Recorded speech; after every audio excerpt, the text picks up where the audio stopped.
আসসালামু আলাইকুম রহমতুল্লাহি ওবরকাতুহু।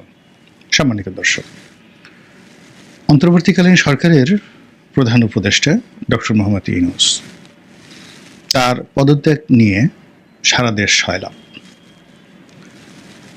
কোনো রকম কারণ ছাড়া এবং কোনো রকম উপলক্ষ ছাড়া হঠাৎ করে তিনি ঘোষণা দিলেন যে তিনি পদত্যাগ করবেন এবং সরাসরি নিজে না বলে তার অনুগত যে ছাত্রনেতা যারা রয়েছেন, যারা এখন একটি রাজনৈতিক দলের নেতৃত্বে আছেন, সেই দলের প্রধান জনাব নাহিদ ইসলাম, তো তিনি মূলত যখন ডক্টর মোহাম্মদ ইউনূস সাহেবের সঙ্গে দেখা করেন, সেই সময়কে কেন্দ্র করে দু তিনটি বিষয় সামনে চলে আসে।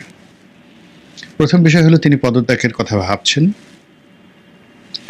আর দ্বিতীয় বিষয় হলো যে তিনি জনাব নাহিদের মাধ্যমে এনসিপির যে সকল নেতা রয়েছেন, কর্মী রয়েছেন, তাদের প্রতি সতর্কবার্তা জারি করেছেন যে যদি তারা সংযত না হয় তাহলে তিনি পদত্যাগ করবেন। মূল ব্যাপারটা হলো যে হঠাৎ করে এই বিষয়গুলো কেন এলো। এর কারণ হলো, যদি আমরা সেই জুলাই আগস্ট বিপ্লবের পর থেকে আজ অবধি তাদের বিভিন্ন কর্ম এবং কাণ্ডকে বিশ্লেষণ করি, তাহলে দেখব যে নিকট অতীতে all on a sudden Awami লীগের নিষিদ্ধের দাবিতে যমুনা ঘেরাও এবং সেটি আদায় করে নেওয়া ছাড়া সাম্প্রতিক সময়ে তাদের বিরুদ্ধে যে সকল অভাব অভিযোগ ছিল সেগুলো ক্রমান্বয়ে কিন্তু কম ছিল। এমনিতে তাদের আকর্ষণ অনেক কমে গেছে। আগে যেভাবে তারা কথায় কথায় বলতেন এই রাজুতি আয়, ঠিক সেভাবে এখন আর লোকজন তাদের কথায় সাড়া দিচ্ছে না। আগে অনায়াসে তারা যেভাবে থানাতে, পুলিশে, অফিস আদালতে গিয়ে সমন্বয়ক পরিচয় দিয়ে তাদের অভীষ্ট যে লক্ষ্য, সে লক্ষ্য অর্জন করতে পারতেন, সেটা ঘুষ হোক, দুর্নীতি হোক, বদলি হোক, নিয়োগ হোক, মব হোক, সেই কাজগুলো অতি সম্প্রতি তারা পারছেন না। এখানে স্থান ভেদে তাদের এই ক্ষমতাগুলো জামাতের হাতে চলে গেছে, শিবিরের হাতে চলে গেছে, ছাত্র দলের হাতে চলে গেছে। আওয়ামী লীগের হাতে কিছু নেই, সবটাই বিএনপি এবং জামাত নিয়ন্ত্রিত। পুরো যে আমাদের যে সামাজিক যে প্রেশার গ্রুপ রয়েছে, যারা চাঁদাবাজি, দখলবাজি, স্থানীয় আনঅফিসিয়াল বিচারবাজি থেকে শুরু করে যা কিছু রয়েছে, মববাজি, এগুলোর সঙ্গে জড়িত, যা কিনা এই জুলাই আগস্ট বিপ্লবের পরে পুরোটাই সমন্বয়করা করতেন, সেটি এখন 5% তাদের হাতে নেই। এখন হঠাৎ করে আওয়ামী লীগ নিষিদ্ধের যে বিষয়টি কেন এলো, কিভাবে এলো এবং এই কাজটি কেন করা হলো, এটা আমরা স্পষ্ট বুঝতে পারছি না। তবে অবস্থা দৃষ্টি যেটা মনে হলো যে এনসিপি অর্থাৎ জাতীয় নাগরিক পার্টি, তারা যে কোনো একটা জনপ্রিয় বিষয়কে সামনে এনে একটি ঐক্যমত্য করার চেষ্টা করছিল। দ্বিতীয়ত তাদের ক্ষমতা দেখানোরও একটা সুযোগ তাদের দরকার ছিল। আবার আওয়ামী লীগকে নিষিদ্ধ করার মাধ্যমে তারা একটা সুযোগের সন্ধান করছিল। সেটি হলো, এই দলটি যদি নিষিদ্ধ হয়ে যায় তবে এই দলের নেতা কর্মীদেরকে যত সহজে এনসিপিতে আনা যাবে, স্থানীয় সরকারের নির্বাচনে অংশগ্রহণ করার জন্য টোপ দেওয়া যাবে,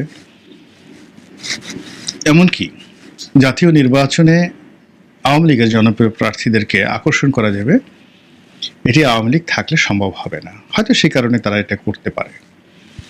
কিন্তু এখানে ডক্টর মোহাম্মদ ইউনূসের জন্য যে সমস্যাটি হয়ে গেছে, সেই সমস্যাটি হলো এই যে পরিকল্পনাটি, অর্থাৎ আওয়ামী লীগকে নিষিদ্ধ করার যে পরিকল্পনাটি এনসিপি করেছিল, তার সঙ্গে যমুনার বা ডক্টর মোহাম্মদ ইউনূসের কর্তা ব্যক্তিদের, সাঙ্গপাঙ্গদের কতটা সম্পর্ক ছিল তা বলা যাবে না। তবে অবস্থার দৃষ্টি মনে হলো যে এটা একটা রাজকীয় আয়োজন ছিল। তারা অর্থাৎ ছাত্ররা জনতাদেরকে নিয়ে, পার্টির এনসিপি যারা লোকজন রয়েছেন, নেতাকর্মীদেরকে নিয়ে তারা যমুনা ঘেরাও করে এবং সেখানে যে রাজকীয় সুযোগ সুবিধা তাদেরকে দেওয়া হয়, এটি বাংলাদেশ তো বটেই, ভারত পাকিস্তানের সাম্প্রতিক সময় এরকম অবস্থা দেখা যায়নি যে প্রধানমন্ত্রী বাসভবন ঘেরাও করা হয়েছে এবং ঘেরাওকারীদেরকে ছায়া দেওয়া হচ্ছে, পানি দেওয়া হচ্ছে, আরও অনেক কিছু, এবং তাদের দাবি দেওয়া পূর্ণ করা হচ্ছে, এবং তাদেরকে খুব তোয়াজ এবং তদবির করা হচ্ছে।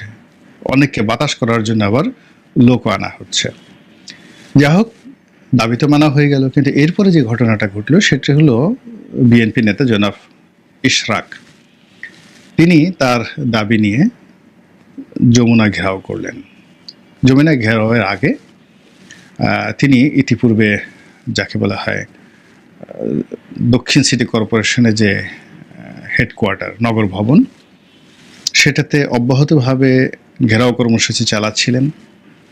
বিষয়টি যখন কোর্ট পর্যন্ত গড়ায়, হাইকোর্ট পর্যন্ত গড়ায়, তখন হাইকোর্টের উপর চাপ সৃষ্টি করার জন্য তিনি একই সঙ্গে যমুনা এবং মৎস্য ভবনের সামনে বিরাট সমাবেশের আয়োজন করেন, যা কিনা পুরো সরকারি কার্যক্রমকে স্তব্ধ করে দেয়, কোর্ট কাছারি কার্যক্রমকে স্তব্ধ করে দেয়, এবং যমুনাতে যারা ছিলেন তারা নির্বাক এবং হতভম্ব হয়ে যায়। পুরো শহর বিএনপির দখলে চলে যায়, এবং এতে করে যমুনায় যারা বসবাসকারী তারা কতটা ভয় পেয়েছেন, কী পেয়েছেন সেটা আমরা বলতে পারবো না। কিন্তু পরবর্তীতে দেখা গেল যে আদালত থেকে যে রায় এসেছে সেই রায়ে তারা বেশ উল্লাস অনুভব করছেন, অর্থাৎ বিএনপির যারা লোকজন আর সরকারের যারা লোকজন আছেন তারা এক পক্ষ একেবারে পাথর হয়ে গেছেন কথাবার্তা বন্ধ করে, আর অপর পক্ষ বলার চেষ্টা করছেন যে এটা তো একটা মব জাস্টিস, জোর করে কোর্টের যে রায় এটি আদায় করা হলো। এগুলো নিয়ে যখন সারা বাংলাদেশে তোলপাড় চলছে, হাসাহাসি চলছে, পক্ষে বিপক্ষে কথাবার্তা চলছে, ঠিক এই সময়টাতেই ডক্টর মোহাম্মদ ইউনূস এই ঘোষণাটি এলো বা উনি দিলেন। তো সবাই প্রথমে বলার চেষ্টা করলেন যে এই ঘটনা কোথায় গিয়ে গড়াবে, তিনি যদি সত্যি পদত্যাগ করে বসেন তাহলে কি হবে, অথবা তিনি হয়তো আশা করেছিলেন যে ক্ষমতায় যদি তিনি বসা আছেন তার বিকল্প এই মুহূর্তে দেশে বিদেশে নেই।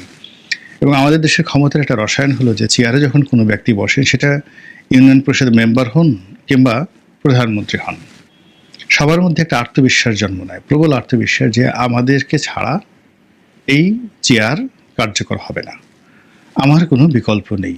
এটা একটা প্রাকৃতিক। ফলে যে লঙ্কায় যায় কেন জানি সে রাবণ হয়ে যায়। শেখ হাসিনা যখন ক্ষমতায় ছিলেন বারবার তিনি বলেছেন যে আমার বিকল্পকে দেখান, কে এই দেশ চালাবে।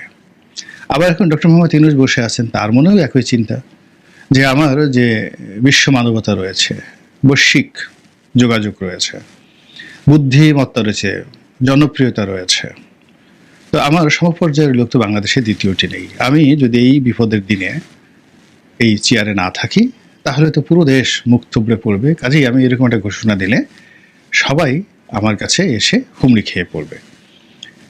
তো বাস্তবে আসলে এরকম হুমড়ি খেয়ে কেউ পড়েনি। হ্যাঁ, পড়েছেন কেউ কেউ, সেটা হলো তার একান্ত আপনজন এবং গত কয়েক মাসে যারা ডক্টর মোহাম্মদ ইউনূসকে কেন্দ্র করে পদ পেয়েছেন, পদবি পেয়েছেন, টাকা পেয়েছেন, বাড়ি গাড়ি সব কিছু পেয়েছেন, তারা অনেকেই কান্নাকাটি করেছেন। কেউ যেতে পেরেছেন যমুনাতে, কেউ যেতে পারেননি, কিন্তু কান্নাকাটি করেছেন, এবং আমরা সামাজিক মাধ্যমে তাদের সেই বিষয়গুলো দেখতে পাই। আর অন্যদিকে কিছু লোক আছেন যারা জানেন যে ডক্টর মোহাম্মদ ইউনূস যদি না থাকেন তাহলে তাদের পিঠের চামড়া থাকবে না। আওয়ামী লীগের নেতাকর্মীদেরকে যেভাবে অপদস্থ করা হয়েছে, তাদের বিরুদ্ধে যেভাবে মামলা দেওয়া হয়েছে, তার চেয়ে বহু বহু গুণ বেশি নির্মমতা নিয়ে, নৃশংসতা নিয়ে তাদের উপর আক্রমণ চালানো হবে, এবং সেক্ষেত্রে বিচারে যাওয়া, জেলে যাওয়া অনেক একটা স্বপ্নের বিষয় হবে, সোনার পাথর বাটির মতো হবে। বেশিরভাগ ক্ষেত্রে গণপিটুনিতে অনেকের প্রাণবায়ু বের হয়ে যাওয়ার সম্ভাবনা রয়েছে, এবং এই ধরনের সম্ভাবনা যাদের রয়েছে তারা রীতিমতো কান্নাকাটি শুরু করেছেন, এবং তারা ডক্টর মোহাম্মদ ইউনূসের জন্য একেবারে জীবন প্রাণ দিয়ে দেওয়ার জন্য চেষ্টা করছেন আর কি। তো এই যে একটা অবস্থা চলছে, সেই অবস্থার প্রেক্ষিতে এখন ডক্টর মোহাম্মদ ইউনূস যে কথা বলে ফেলেছেন বা যে ইচ্ছা প্রকাশ করেছেন, সেটি নিয়ে কিন্তু প্রকৃতি নিদারুণ খেলা শুরু করেছে। অর্থাৎ তিনি যেভাবে আশা করেছিলেন সেভাবে কিন্তু ঘটনাটা ঘটেনি। বেশিরভাগ মানুষ তার এই বক্তব্যে খুশি, বেশিরভাগ মানুষ বলছে চলে যান। বাংলাদেশের সবচেয়ে বড় দল যারা আগামীতে ক্ষমতা আসবে বলে দেশের সব মানুষই বিশ্বাস করে, তাদের কর্তা ব্যক্তিরা বলার চেষ্টা করেছেন যে আমরা তো আপনার পদত্যাগ চাইনি, তো আপনি যখন যেতে চাচ্ছেন চলে যান, আমাদের বিকল্প আছে, এদেশে মানুষের অভাব নেই। এরকম একটি কথা বিএনপির নেতাদের পক্ষ থেকে আসবে, এটা ছিল একেবারে আনএক্সপেক্টেড। ফলে কি হলো, ডক্টর মোহাম্মদ ইউনূস এবং তাদের যারা লোকজন, তাদের অন্তর ভেঙে চুরমার হয়ে গেছে, হৃদয় গুঁড়ো গুঁড়ো হয়ে গেছে এবং চারিদিকে শুনশান নীরবতা দেখা যাচ্ছে। এবং এই ঘটনাগুলো যখন আমি বললাম যে পলিটিক্যাল এই যে একটা ঘটনা টারমাইল ইশরাকে কেন্দ্র করে, এটার সাথে যুগপৎ সামন্তরাল আরেকটি ঘটনা ঘটেছে ক্যান্টনমেন্টে। সেখানে সেনাপ্রধান জেনারেল ওয়াকরুজ্জামান তিনি তার সহকর্মীদেরকে নিয়ে একান্ত সেনাবাহিনীর একটি বৈঠক করেছেন, অভ্যন্তরীণ একটি বৈঠক করেছেন। এবং সে বৈঠক থেকে যে সকল তথ্য এসেছে, কথাবার্তা এসেছে, এতে স্পষ্টতই ডক্টর মোহাম্মদ ইউনূসের জন্য বিব্রতকর অনেক পরিস্থিতি তৈরি হয়েছে।